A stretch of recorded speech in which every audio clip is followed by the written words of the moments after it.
ఒకవైపు ఆంధ్రప్రదేశ్లోని పోలీసులు కొందరు తీవ్రమైన విమర్శలు ఎదుర్కొంటూ ఉన్నారు. మితిమీరి ప్రవర్తించుకుంటూ అధికార పార్టీకి కంప్లీట్గా వాళ్ళు ఏం చెబితే అది చేసుకుంటూ విశృంఖలంగా ప్రవర్తిస్తున్నారు అని చెప్పి కొందరు పోలీసులు ఒకవైపు నుంచి విమర్శలు ఎదుర్కొంటూ ఉంటే, మరొక వైపు ఆశ్చర్యకరంగా ఇంట్రెస్టింగ్గా చంద్రబాబు నాయుడు గారి సర్కార్కి కొందరు పోలీసులకు మధ్య స్పష్టమైన డిస్టెన్స్ అనేది కనిపిస్తూ ఉంది. అది మనం చూసే కోణంలోనే కాదు, సాక్షాత్తు ప్రభుత్వంలో అత్యంత కీలకమైన స్థానాల్లో ఉన్న వాళ్ళు చంద్రబాబు నాయుడు గారి తర్వాత ఒక రకంగా షాడో సీఎంగా పిలువబడుతున్నటువంటి నారా లోకేష్ గారు తాను చేసినటువంటి వ్యాఖ్యలు కూడా వాళ్ళ సర్కార్కి పోలీసులకి ఉన్నటువంటి స్పష్టమైన ఏమంటారు ఆ డిస్టెన్స్, ఆ స్పేస్ ఏదైతే ఉందో అది ప్రస్ఫుటం అవుతూ ఉంది. మనం చూసాం నిన్న కూడా ఆంధ్రప్రదేశ్ ఉప ముఖ్యమంత్రి ఢిల్లీలో పోలీసుల మీద కామెంట్ చేశారు. కొందరు పోలీసులు ఇంకా ఎందుకు తటపటాయిస్తున్నారు అని, కొందరు పోలీసులు సరిగా పనిచేయట్లేదు అని. మరి దేని బేస్ చేసుకొని ఎక్కడ వాళ్ళు సక్రమంగా పనిచేయట్లేదు, లేకుంటే దానికి సంబంధించి వీళ్ళ దగ్గర ఏమైనా స్పెసిఫిక్గా ఇన్ఫర్మేషన్ ఉందేమో తెలియదు. అండ్ నిన్ననే రాజ్యాంగాన్ని ఆమోదించబడి 75 సంవత్సరాలు పూర్తయిన సందర్భంగా ఒక వజ్రోత్సవాలు జరుపుకుంటూ ఆంధ్రప్రదేశ్ ప్రభుత్వం కూడా ముఖ్యమంత్రి గారు కూడా హాజరైన ఒక కార్యక్రమానికి ఐపీఎస్లు డుమ్మా కొట్టారట. ఈ విషయం మీద నారా లోకేష్ గారు చంద్రబాబు నాయుడు గారికి అక్కడే ఫిర్యాదు చేశారట. తన మాటల్లో కూడా ఐపీఎస్లకు చురకలంటించారు.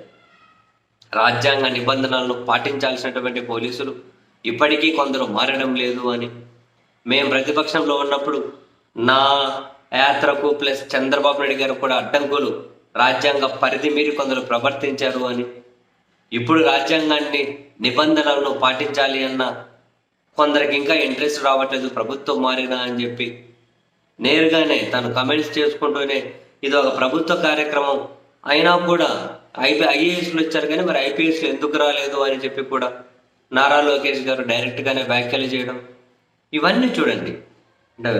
ఆల్మోస్ట్ షాడో ముఖ్యమంత్రిగానే నారా లోకేష్ గారిని పిలుస్తూ ఉంటారు కదా, ఐపీఎస్ల మీద డైరెక్ట్ వ్యాఖ్యలు. మరి వీళ్ళు చెప్పినవన్నీ కొందరు ఐపీఎస్లు వినడం లేదా? అది కరెక్ట్ కాదు, రాజ్యాంగాన్ని నిబంధనలను ఉల్లంఘించినట్లు మరీ అంత విశృంఖలంగా ప్రవర్తించలేమని చెప్పి కొందరు ఏమైనా ఐపీఎస్లో డిస్టెన్స్లో ఉంటూ ఉన్నారా? లేకపోతే కొందరి పోలీసుల మీద ప్రభుత్వ వాళ్ళ వ్యవహరిస్తున్న తీరు మిగిలిన ఐపీఎస్లకు నచ్చడం లేదా?